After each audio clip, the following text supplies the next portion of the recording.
ನಮಸ್ಕಾರ ಸ್ನೇಹಿತರೆ. ನಮ್ಮ ಸನಾತನ ಧರ್ಮದಲ್ಲಿ ಪ್ರತಿಯೊಂದು ದಿನಕ್ಕೂ ಪ್ರತಿಯೊಂದು ಮಾಸಕ್ಕೂ ತನ್ನದೇ ಆದ ದೈವಿಕ ಮಹತ್ವವಿದೆ. ಆದರೆ ಎಲ್ಲ ಮಾಸಗಳಿಗಿಂತ ಅತ್ಯಂತ ಪವಿತ್ರವಾದ 3 ವರ್ಷಗಳಿಗೊಮ್ಮೆ ಮಾತ್ರ ಬರುವ ಅತ್ಯಂತ ಅಪರೂಪದ ಮಾಸವೇ ಅಧಿಕ ಮಾಸ. ಇದನ್ನು ಪುರುಷೋತ್ತಮ ಮಾಸ ಎಂದು ಕರೆಯಲಾಗುತ್ತದೆ. ಸಾಮಾನ್ಯವಾಗಿ ಈ ಮಾಸದಲ್ಲಿ ಶುಭ ಕಾರ್ಯಗಳನ್ನು ಮಾಡುವುದಿಲ್ಲ, ನಿಜ. ಆದರೆ ಆಧ್ಯಾತ್ಮಿಕ ಸಾಧನೆಗೆ, ದಾನ ಧರ್ಮಗಳಿಗೆ ಮತ್ತು ಲಕ್ಷ್ಮೀನಾರಾಯಣರ ಕೃಪೆ ಪಡೆಯಲು ಇದಕ್ಕಿಂತ ಶ್ರೇಷ್ಠವಾದ ಸಮಯ ಮತ್ತೊಂದಿಲ್ಲ. ಈ ಪವಿತ್ರ ಮಾಸದಲ್ಲಿ ಸಾಕ್ಷಾತ್ ಲಕ್ಷ್ಮೀ ದೇವಿಯ ಅನುಗ್ರಹ ನಿಮ್ಮ ಮನೆ ಮತ್ತು ಮನದ ಮೇಲೆ ಸದಾ ಇರಬೇಕಾ? ದರಿದ್ರ ಯೋಗ ದೂರವಾಗಿ ಧನ ಧಾನ್ಯಗಳು ವೃದ್ಧಿಯಾಗಬೇಕಾ?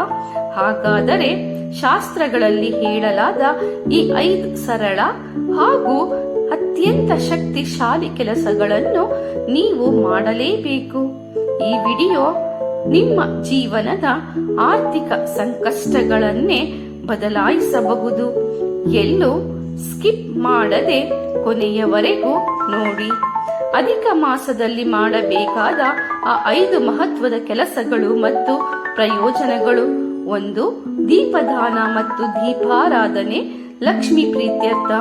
ಅಧಿಕ ಮಾಸದಲ್ಲಿ ಪ್ರತಿದಿನ ಸಂಜೆ ಮನೆಯ ಹೊಸ್ತಿಲಲ್ಲಿ ಮತ್ತು ತುಳಸಿ ಕಟ್ಟೆಯ ಮುಂದೆ ಹಸುವಿನ ತುಪ್ಪದ ದೀಪವನ್ನು ಹಚ್ಚಬೇಕು. ಸಾಧ್ಯವಾದರೆ ದೇವಸ್ಥಾನಗಳಲ್ಲಿ ದೀಪದಾನ ಮಾಡಬೇಕು. ಅಖಂಡ ದೀಪಾರಾಧನೆ ಮಾಡುವುದರಿಂದ ಮನೆಯಲ್ಲಿರುವ ನಕಾರಾತ್ಮಕ ಶಕ್ತಿ ಓಡಿ ಹೋಗಿ ಸ್ಥಿರ ಲಕ್ಷ್ಮಿ ನೆಲೆಸುತ್ತಾಳೆ. ಪ್ರಯೋಜನ: ಜಾತಕದಲ್ಲಿರುವ ರಾಹುಕೇತು ಹಾಗೂ ಶನಿ ದೋಷಗಳ ತೀವ್ರತೆ ಕಡಿಮೆಯಾಗುತ್ತದೆ. ದೀಪದಾನ ಮಾಡುವುದರಿಂದ ವಂಶೋದ್ಧಾರವಾಗುತ್ತದೆ ಮತ್ತು ಮನೆಯಲ್ಲಿ ದೀರ್ಘಕಾಲದಿಂದ ಇದ್ದ ನಕಾರಾತ್ಮಕ ಶಕ್ತಿ ಹಾಗೂ ಕೌಟುಂಬಿಕ ಕಲಹಗಳು ದೂರವಾಗಿ ಪ್ರಶಾಂತತೆ ನೆಲೆಸುತ್ತದೆ.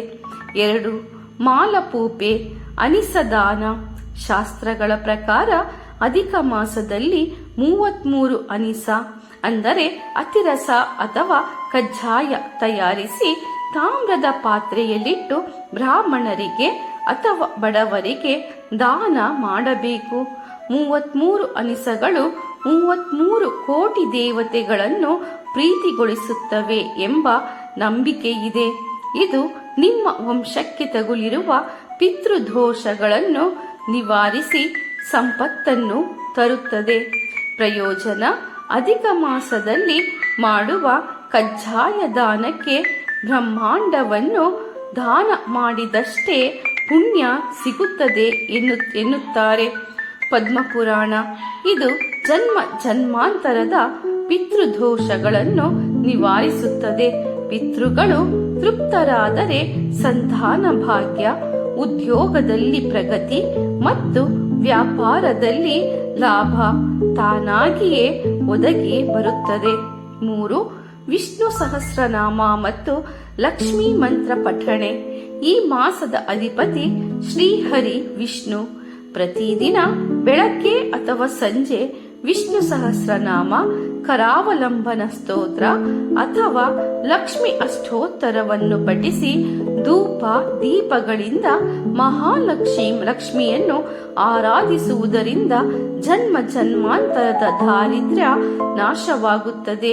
ಪ್ರಯೋಜನ: ಈ ಮಾಸದಲ್ಲಿ ಮಾಡುವ ಜಪತಪಗಳಿಗೆ ಸಾಮಾನ್ಯ ದಿನಗಳಿಗಿಂತ 1000 ಪಟ್ಟು ಹೆಚ್ಚು ಫಲ ಸಿಗುತ್ತದೆ.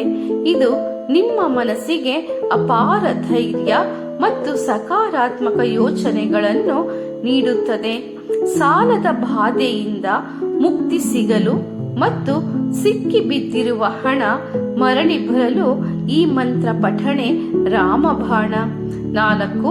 ತುಳಸಿ ಪೂಜೆ ಮತ್ತು ಪ್ರದಕ್ಷಿಣೆ. ತುಳಸಿ ದೇವಿಯು ಸಾಕ್ಷಾತ್ ಲಕ್ಷ್ಮಿಯ ಸ್ವರೂಪ. ಅಧಿಕ ಮಾಸದಲ್ಲಿ ಪ್ರತಿದಿನ ತುಳಸಿ ಗಿಡಕ್ಕೆ ನೀರನ್ನು ಹಾಕಿ ಬೇರಿನ ಮಣ್ಣನ್ನು ಹಣೆಗೆ ಹಚ್ಚಿಕೊಳ್ಳಬೇಕು. ತುಳಸಿ ಗಿಡಕ್ಕೆ 33 ಪ್ರದಕ್ಷಿಣೆ ಹಾಕುವುದು ಅತ್ಯಂತ ಶ್ರೇಷ್ಠ. ಇದರಿಂದ ಮನೆಯಲ್ಲಿ ಸುಖ, ಶಾಂತಿ ಮತ್ತು ಸಮೃದ್ಧಿ ನೆಲೆಸುತ್ತದೆ. ಪ್ರಯೋಜನ: ತುಳಸಿ ದೇವಿಯ ಅನುಗ್ರಹದಿಂದ ಸಕಲ ಪಾಪಗಳು ನಾಶವಾಗುತ್ತವೆ. ವಿವಾಹ ಯೋಗ ಕೂಡಿ ಬರದ ಯುವಕ ಯುವತಿಯರಿಗೆ ಶೀಘ್ರ ಕಲ್ಯಾಣ ಪ್ರಾಪ್ತಿಯಾಗುತ್ತದೆ. ಮನೆಯಲ್ಲಿ ರೋಗ ರುಜಿನಗಳು ದೂರವಾಗಿ ಎಲ್ಲರಿಗೂ ಉತ್ತಮ ಆರೋಗ್ಯ ಮತ್ತು ಆಯುಷ್ಯ ಲಭಿಸುತ್ತದೆ. 5. ಹಳದಿ ಬಣ್ಣದ ವಸ್ತುಗಳ ದಾನ. ಧಾನ್ಯ ಮತ್ತು ವಸ್ತ್ರ. ಶ್ರೀಹರಿ ಮತ್ತು ಲಕ್ಷ್ಮೀ ದೇವಿಗೆ ಹಳದಿ ಬಣ್ಣ ಅತ್ಯಂತ ಪ್ರಿಯವಾದದ್ದು. ಈ ಮಾಸದಲ್ಲಿ ಹಳದಿ ವಸ್ತ್ರ, ಬೇಳೆ, ಬಾಳೆಹಣ್ಣು ಅಥವಾ ಚಿನ್ನವನ್ನು ಸಾಧ್ಯವಿದ್ದಲ್ಲಿ ಮಾತ್ರ ದಾನ ಮಾಡುವುದರಿಂದ ಜಾತಕದಲ್ಲಿ ಗುರುಬಲ ಹೆಚ್ಚುತ್ತದೆ. ಗುರುಬಲ ಹೆಚ್ಚಾದರೆ ಧನಾಗಮನ ತಾನಾಗಿಯೇ ಆಗುತ್ತದೆ. ಪ್ರಯೋಜನ: ಈ ದಾನದಿಂದ ಜಾತಕದಲ್ಲಿ ಗುರುಗ್ರಹ ಅಂದರೆ ಬೃಹಸ್ಪತಿ ಬಲಗೊಳ್ಳುತ್ತಾನೆ. ಗುರುಬಲ ಬಂದಾಗ ಸಮಾಜದಲ್ಲಿ ಗೌರವ, ಕೀರ್ತಿ, ಉತ್ತಮ ಬುದ್ಧಿ ಮತ್ತು ಉನ್ನತ ಹುದ್ದೆ ಪ್ರಾಪ್ತಿಯಾಗುತ್ತದೆ.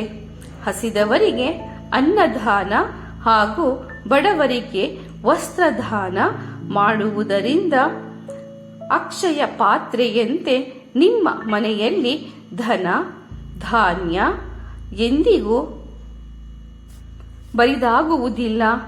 ನೋಡಿದಿರಲ್ಲ ಸ್ನೇಹಿತರೆ, 3 ವರ್ಷಗಳಿಗೊಮ್ಮೆ ಬರುವ ಈ ಸುವರ್ಣಾವಕಾಶವನ್ನು ಕೈಚೆಲ್ಲಬೇಡಿ. ಅಧಿಕ ಮಾಸ ಮುಗಿಯುವುದರೊಳಗೆ ಈ 5 ಕೆಲಸಗಳಲ್ಲಿ ಕನಿಷ್ಠ ಒಂದನ್ನಾದರೂ ಶ್ರದ್ಧೆ ಭಕ್ತಿಯಿಂದ ಮಾಡಿ. ನಿಮ್ಮ ಮನೆಯನ್ನು ಮಹಾಲಕ್ಷ್ಮಿಯ ಆವಾಸ ಸ್ಥಾನವನ್ನಾಗಿ ಮಾಡಿಕೊಳ್ಳಿ. ನಿಮಗೆ ಈ ಮಾಹಿತಿ ನಿಜಕ್ಕೂ ಉಪಯುಕ್ತ ಅನ್ನಿಸಿದರೆ ತಕ್ಷಣವೇ ಈ ವಿಡಿಯೋಗೆ ಒಂದು ಲೈಕ್ ಮಾಡಿ. ನಿಮ್ಮ ಕುಟುಂಬದವರು ಮತ್ತು ಸ್ನೇಹಿತರಿಗೂ ಲಕ್ಷ್ಮೀ ದೇವಿಯ ಕೃಪೆ ಸಿಗಲಿ. ಹಾಗಾಗಿ ಅವರಿಗೂ ಈ ವಿಡಿಯೋವನ್ನು ತಪ್ಪದೆ ಶೇರ್ ಮಾಡಿ. ನಮ್ಮ ಚಾನಲ್ಗೆ ಇನ್ನು ನೀವು ಸಬ್ಸ್ಕ್ರೈಬ್ ಆಗಿಲ್ಲ ಅಂದರೆ ಇಂತಹುದೇ ಅದ್ಭುತ ಆಧ್ಯಾತ್ಮಿಕ ಮಾಹಿತಿಗಳಿಗಾಗಿ ಈಗಲೇ ನಮ್ಮ ಚಾನಲ್ ಸಬ್ಸ್ಕ್ರೈಬ್ ಆಗಿ. ಪಕ್ಕದಲ್ಲೇ ಇರೋ ಬೆಲ್ ಐಕಾನ್ ಕ್ಲಿಕ್ ಮಾಡಿ ಕಮೆಂಟ್ ಬಾಕ್ಸ್ನಲ್ಲಿ ಭಕ್ತಿಯಿಂದ ಓಂ ನಮೋ ನಾರಾಯಣಾಯ ಅಥವಾ ಜೈ ಮಹಾಲಕ್ಷ್ಮಿ ಎಂದು ಬರೆಯಲು ಮರೆಯಬೇಡಿ. ನಿಮ್ಮ ಜೀವನದಲ್ಲಿ ಸಕಲ ಐಶ್ವರ್ಯ ಆರೋಗ್ಯ ಸದಾ ಇರಲಿ ಎಂದು ಪ್ರಾರ್ಥಿಸುತ್ತಾ ಧನ್ಯವಾದಗಳು. ಶುಭಮಸ್ತು.